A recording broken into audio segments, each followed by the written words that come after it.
Bismillahirrahmanirrahim. Assalamualaikum warahmatullahi wabarakatuh. Salam sejahtera bagi kita semua yang kami hormati Pak Menteri Sekretaris Negara Pak Prasetyo Adi, yang kami hormati Pak Menteri Perhubungan Pak Budi Wagandi, kami hormati Menteri Tenaga Kerja Prof. Yasirli, kami hormati Menpan RB Ibu Rini Widiantini, Pak Menteri Sosial Pak Saifullah Yusuf, kami hormati Pak Sekretaris Kabinet Pak Teddy Indra Wijaya, rekan-rekan media elektronik maupun tertulis maupun TV. Ya, pertama kali ini kami akan mengumumkan terkait dengan program stimulus ekonomi dan bertempat di stasiun kereta api Gambir, karena ini kaitannya juga berupa pemberian diskon tarif transportasi pada periode libur untuk Hari Besar Keagamaan Nasional, Lebaran, Idul Fitri. Terbukti di periode yang lalu termasuk Nataru meningkatkan mobilitas masyarakat dan kegiatan pariwisata sehingga mampu mendorong pertumbuhan ekonomi di kuartal keempat yang kemarin sampai dengan 5,39. Peningkatan mobilitas pada periode Lebaran dan Idul Fitri 2025 itu mencapai mobilitas masyarakat 154,62 juta orang dan libur Nataru 110,43, dan secara year on year satu tahun di tahun 2025 itu 5,11%, dan pada Desember kunjungan Wisman 1,41 juta dan Wisnus 105,98 juta. Nah, realisasi jumlah penumpang pada periode kemarin di Idul Fitri itu diskon transportasi udara dimanfaatkan oleh 3.149.224 penumpang, kereta api 3.583.098 penumpang, dan angkutan laut 797.999 penumpang, penyeberangan 518.210 penumpang, dan 1.100.273 kendaraan. Nah, untuk itu pada tahun ini dalam rangka libur Hari Besar Nasional, pemerintah memberikan stimulus ekonomi berupa diskon transportasi. Total anggarannya adalah 911,16 miliar berasal dari APBN maupun non-APBN. Khusus untuk di tempat ini, PT Kereta Api itu untuk perjalanan periode tanggal 14 sampai dengan 29 Maret 2026 diberikan diskon tarif sebesar 30%. Sekali lagi 30% dari harga tiket, targetnya 1,2 juta penumpang. Kemudian angkutan laut PT Pelni untuk periode 11 Maret sampai dengan 5 April diskon tarif sebesar 30% dari tarif dasar dan targetnya 445.000 penumpang. Demikian pula angkutan penyeberangan ASDP tanggal 12 sampai 31 Maret diskon tarif 100% dari jasa ke pelabuhan. Target jadi 100%-nya dari jasa ke pelabuhan. Kemudian targetnya adalah 945.000 unit kendaraan dan 2,4 juta penumpang. Angkutan udara untuk periode 14 sampai 29 Maret 2026 dengan diskon tarif antara 17-18% untuk kelas ekonomi dan perjalanan dalam negeri, targetnya 3,3 juta penumpang. Kemudian pada waktu untuk mengoptimalkan mobilitas masyarakat dan memudahkan masyarakat merencanakan perjalanan selama libur Hari Besar Keagamaan Idul Fitri diberikan fleksibilitas dalam penetapan hari kerja khusus untuk ASN dan juga untuk pekerja swasta. Pemerintah menerapkan skema kerja work from anywhere, bukan libur ya. Ini clear work from anywhere atau flexible working arrangement. Itu tanggalnya 16, 17, 25, 26, dan 27 Maret. Itu 5 hari, nanti detailnya akan disampaikan oleh Ibu Menpan RB dan Menteri Tenaga Kerja. Bagi pegawai ASN akan ada surat edaran dan juga pekerja swasta juga akan ada surat edaran dari Menaker. Kemudian terkait dengan bantuan pangan untuk memperluas daya beli dan memperkuat dari sisi demand side, pemerintah juga menyalurkan bantuan pangan, yaitu bentuk bantuan pangan 10 kg beras dan 2 liter minyak goreng selama 2 bulan. Target penerimanya adalah 35,04 keluarga penerima manfaat, yaitu masyarakat yang berasal dari desil 1 sampai dengan desil 4. Estimasi kebutuhan anggaran sebesar 11,92 triliun dan ini akan mulai disalurkan di bulan Ramadan atau Februari nanti. Dan Pemda maupun KL yang terkait diharapkan juga bisa mendukung kelancaran logistik untuk penyaluran bantuan pangan. Selanjutnya kami persilakan Pak Menteri Sosial. Terima kasih Pak Menko, para Menteri, Pak Mensesnek, Pak Seskap. Izinkan kami menyampaikan beberapa informasi. Yang pertama, terkait stimulus ekonomi triwulan pertama, ada penyaluran bantuan sosial yang melalui Kementerian Sosial. Tentu ada bantuan-bantuan dari Presiden lewat kementerian yang lain, tetapi ini adalah bantuan sosial yang melalui Kementerian Sosial. Ada 2 jenis bansos. Yang pertama adalah bansos reguler, yaitu bansos bantuan sembako dan program keluarga harapan yang menyasar 18 juta keluarga penerima manfaat dengan anggaran sebesar 17,5 triliun. Kemudian yang kedua adalah bansos adaptif. Yang pertama ini bansos adaptif untuk bansos kebencanaan, termasuk untuk Sumatera, dan juga untuk bencana di beberapa tempat lain dengan nilai lebih daripada 2,3 triliun. Lalu yang berikutnya dalam anggaran kami juga untuk bansos yang sifatnya atensi atau asistensi rehabilitasi sosial. Secara keseluruhan nilainya adalah 20 triliun. Sampai hari ini sudah kita salurkan lebih dari 17 triliun. Sisanya akan menyusul untuk bulan Januari, Februari, dan Maret. Artinya ini insya Allah sampai Lebaran, dan kami akan salurkan pada triwulan kedua nanti di bulan April, Mei, dan Juni. Bapak Ibu sekalian, perlu saya sampaikan, penerima manfaat itu sifatnya dinamis karena kita berpedoman kepada data tunggal yang telah dimutakhirkan secara berkelanjutan oleh BPS.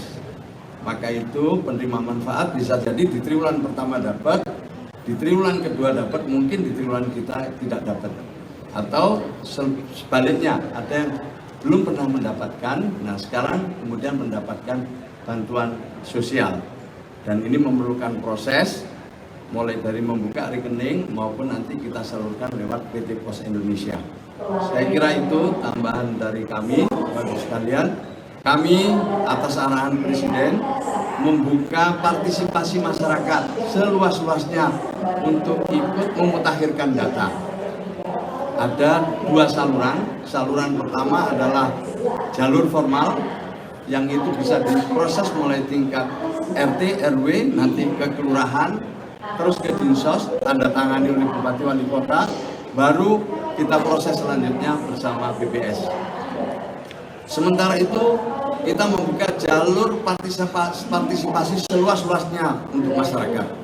Jadi kami mengundang masyarakat untuk ikut memberikan usul maupun sanggah terhadap data-data penerima bansos. Pertama lewat comment center kami yang beroperasi selama 24 021 171. Yang kedua ada WA center kami. Nanti nomornya akan kita susulkan. Dan yang ketiga ada aplikasi cek bansos, di mana semua masyarakat bisa melakukan usul sanggah di situ. Nanti akan kita serahkan sepenuhnya kepada BPS untuk dilakukan verifikasi validasi. Selanjutnya nanti hasilnya dalam bentuk rankingan mulai dari desil 1 sampai desil 10. Sesuai dengan rapat dengan Pak Menko, fokus kita nanti adalah bantuan pada desil 1 dan 2. Jika alokasi anggarannya masih ada, akan kita tingkatkan sampai desil 3 dan 4. Demikian tambahan kami, kurang lebihnya mohon maaf. Assalamualaikum warahmatullahi wabarakatuh. Terima kasih Pak Mensos. Selanjutnya Prof. Yoseri, Menak. Terima kasih Pak Menko yang saya hormati, Menko, Pak Mensesnek, Pak Mensos, Pak Menhub, Ibu Menpan RB dan Pak Mensekap. Bapak dan Ibu yang kami hormati, sehubungan dengan pelaksanaan work from anywhere bagi pekerja buruh di perusahaan, maka kami menyampaikan beberapa hal. Yang pertama, pelaksanaan WFA tersebut dimaksudkan untuk mendorong pertumbuhan ekonomi pada triwulan 1 tahun 2026 dengan tetap menjaga produktivitas kerja. Oleh karena itu, kami menghimbau kepada Gubernur, Bupati, Wali Kota untuk menghimbau kepada seluruh perusahaan agar memberikan kesempatan bagi pekerja atau buruhnya untuk melaksanakan pekerjaan dari lokasi lain atau yang disebut dengan work from anywhere pada tanggal 16 dan 17 Maret 2026. Kami juga mengharapkan agar perusahaan dapat memberlakukan WFA pada tanggal 25, 26, dan 27 Maret 2026. Hal ini dengan mempertimbangkan potensi lonjakan mobilitas arus balik para pemudik setelah melaksanakan Hari Raya Idul Fitri. Pelaksanaan WFA dapat dikecualikan untuk sektor tertentu seperti bidang kesehatan, perhotelan, hospitality, pusat perbelanjaan, manufaktur, industri makanan dan minuman, sektor esensial lainnya, atau yang berkaitan dengan kelangsungan produksi atau pabrik.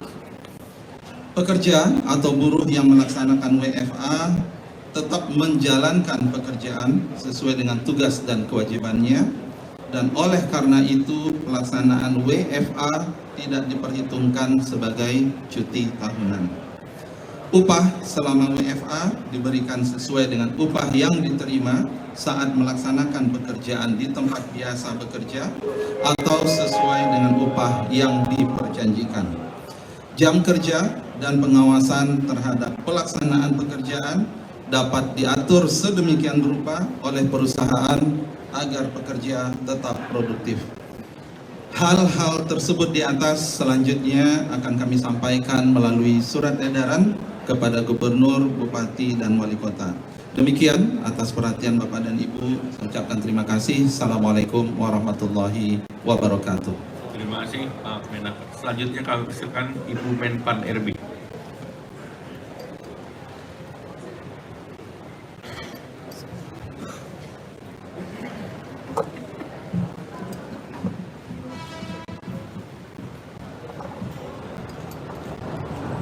Baik, terima kasih Pak Menko, Pak Menko yang saya hormati, Pak Menteri Perhubungan, Pak Seskap, kemudian juga Pak Mensesnek dan Pak Mensos dan Pak Menteri Sekretaris Negara. Saya ingin melanjutkan apa yang disampaikan oleh Pak Menko Saat ini saya sudah mengeluarkan surat edaran nomor 2 tahun 2026 terkait dengan kebijakan penyesuaian pelaksanaan tugas kedinasan secara fleksibel, yaitu 2 hari sebelum libur nasional dan cuti bersama hari Nyepi, yaitu tanggal 16 dan 17 Maret, kemudian juga 3 hari setelah libur nasional dan cuti bersama hari raya Idul Fitri, yaitu pada tanggal 25, 26, dan 27 Maret. Pada pelaksanaan tersebut, Bapak dan Ibu sekalian, saya ingin menghimbau kepada para pimpinan instansi pemerintah daerah agar mengatur penyesuaian pelaksanaan tugas kedinasan bagi pegawai ASN ini secara mandiri dan selektif. Kemudian juga kami berharap para instansi pemerintah tetap melaksanakan pelayanan publik yang bersifat esensial yang berdampak langsung kepada masyarakat secara optimal, seperti layanan kesehatan, layanan transportasi, keamanan, dan layanan strategis lainnya meskipun berada di dalam periode libur nasional.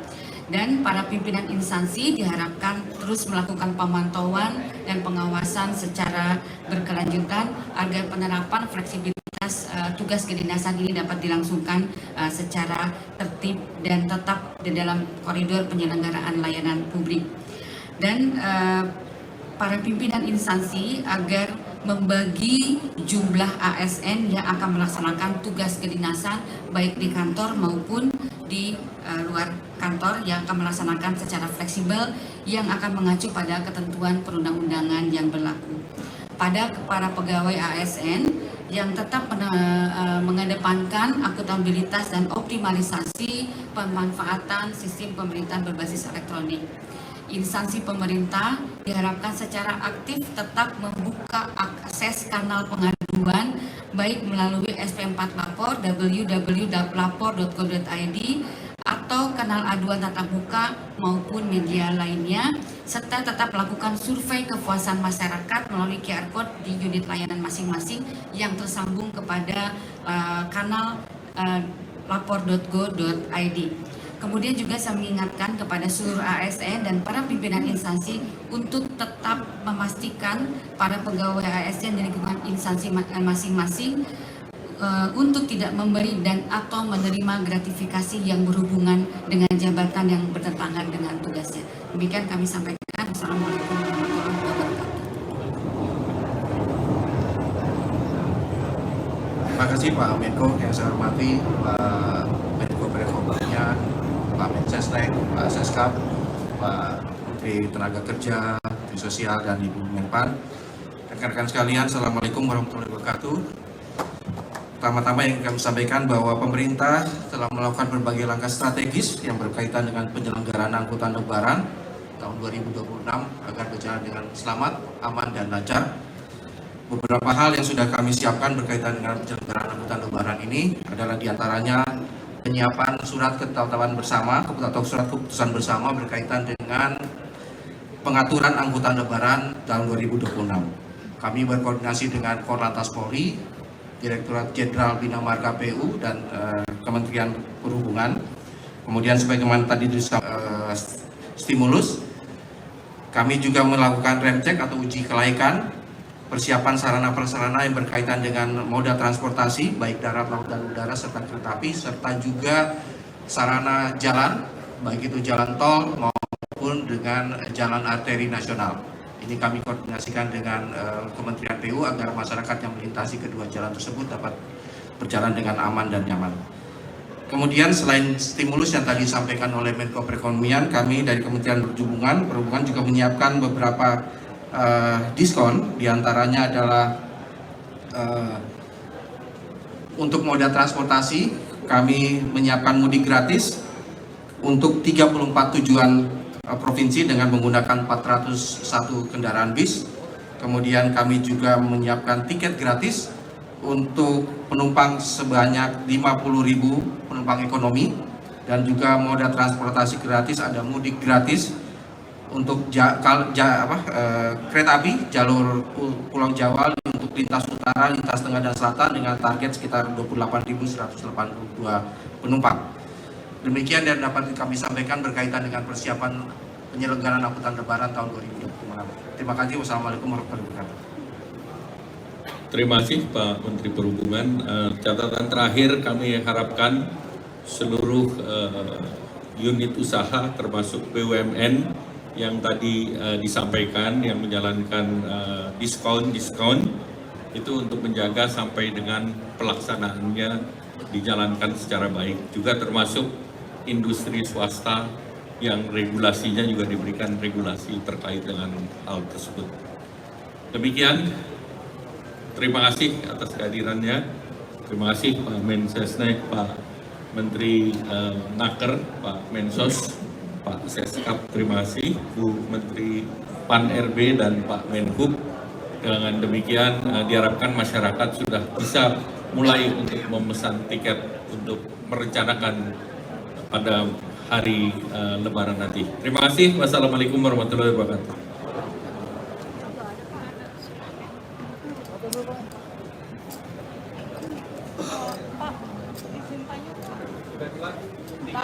Belum, Pak. Tinggal stop.